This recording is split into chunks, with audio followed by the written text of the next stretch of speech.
टंला जौमा फरायसालि फरायसा खौसे आफादनि बिसायख'थिया दिनै जोबनानै थांबाय। गासै मोन 12 मासनि गेजेराव 10आव एबसुनि मददाव देरहासार जानो हादों।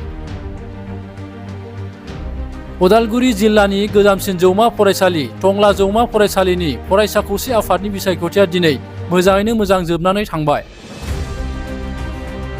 दुलाराय बर' फरायसा आफादजों मदद होजानाय बिजाथिफ्रा गासै 10 देरहासार जानो हायो।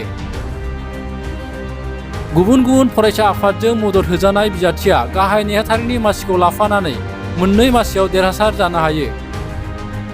बे समाव टंला दखरा एबसुनि आफादगिरि राजिब बर' आरो गोदानै देरहासार जानो हानाय फरायसाफ्रा खौरां बिजोंनि गेजेरजों मा फोरमायदों फै मिथिना लानि।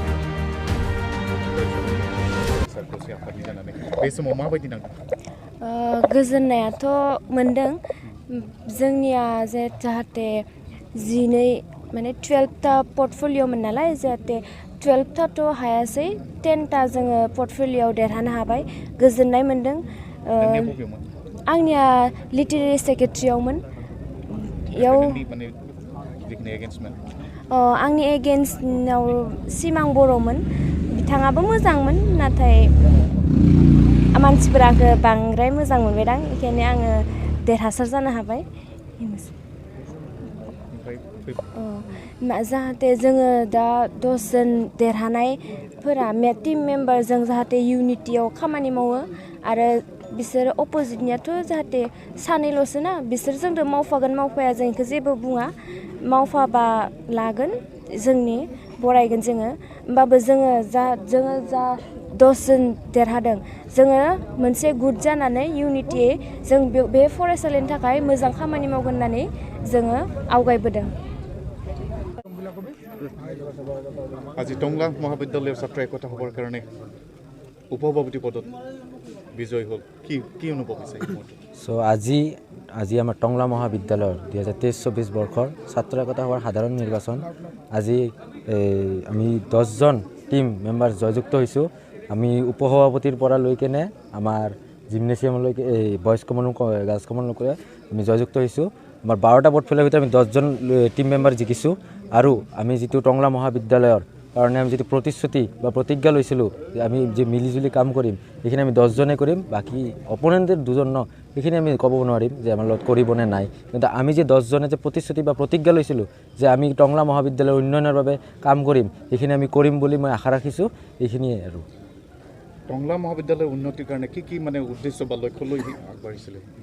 যেনেবা আমাৰ টংলা মহাবিদ্যালয়ত সকলোৱে জ্ঞাত যে আমাৰ টংলা মহাবিদ্যালয়ত বহুতো সমস্যাসমূহ আছে, যেনেবা ফিছৰ প্ৰব্লেম বা এডমিশ্যনৰ প্ৰব্লেম বা বেকৰ প্ৰব্লেম। এইবোৰ বহুত সমস্যাসমূহ আমাৰ ষ্টুডেণ্টছবোৰে ফেচ কৰিব লাগে। তো সেইখিনি সমস্যাসমূহ কেনেকৈ সমাধান কৰিব লাগে সেইখিনি আমি প্ৰতিশ্ৰুতি লৈ কেনে আমি সকলোৱে ওলাই আহিছিলোঁ।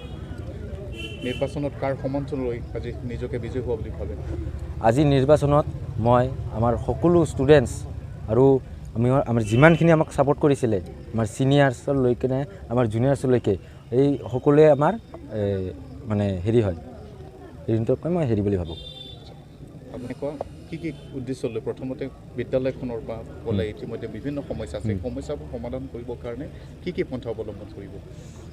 সমস্যাসমূহৰ কৰিবৰ কাৰণে আমি ফাৰ্ষ্টতে 10 জন মেম্বাৰ্ছে মিলি ফাৰ্ষ্টতে আমি একগোট হৈ কেনে ফাৰ্ষ্টতে আমি নিজৰ ইউনিটিটো মানে বজাই ৰাখি যিখিনি কাম কৰিব পাৰোঁ এইখিনি আমি কৰিম। এইখিনিয়ে আৰু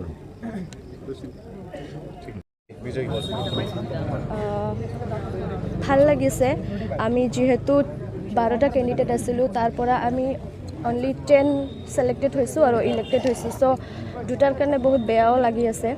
আমি যিমান 12টা মিলি কাম কৰিম বুলি ভাবিছিলোঁ এইটো হোৱা নাই 12টা, যিহেতু আমি 10টাই জয়লাভ হৈছোঁ। চ' আমি 10টাই মিলি কাম কৰিব লাগিব। আৰু এতিয়া মই এজ এ ছ'চিয়েল ছাৰ্ভিচ ছেক্ৰেটাৰীত ইলেক্টেড হৈছোঁ। आथि हिसाबै टंला जौमा फरायसालिनि जिहेतु टंला दखरा दुलाराय बर' फरायसा आफादा जोबोद नांथाबना थायो। दा बे समाव नोंथांनि मोन्दांथिया माबायदि? दिनै टंला जौमा फरायसालिनि इउनियन बडिनि इलेक्सनमोन आरो बेयाव दिनै टंला इउनियन बडिनिफ्राय जोंनो बिजाथि बिथांमोना देरहानो हादों।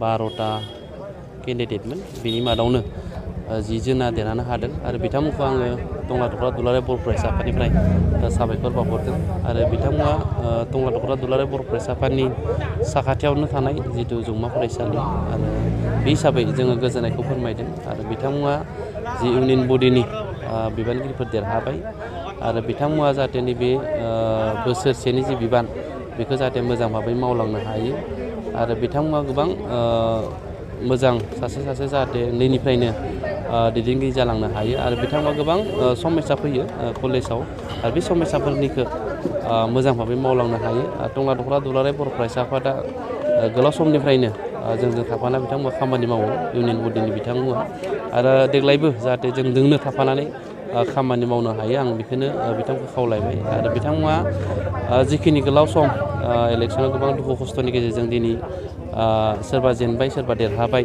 बेखौ जाहाथे गोसोआव आखेब लायालासेनो फैबाय थानाय समाव जाहाथे ज' ज'यैनो खामानि मावलांनो हायो आं बेखौनो दखरा एबसुनिफ्राय आफादगिरि जानानै बिथांखौ आं खावलायबाय।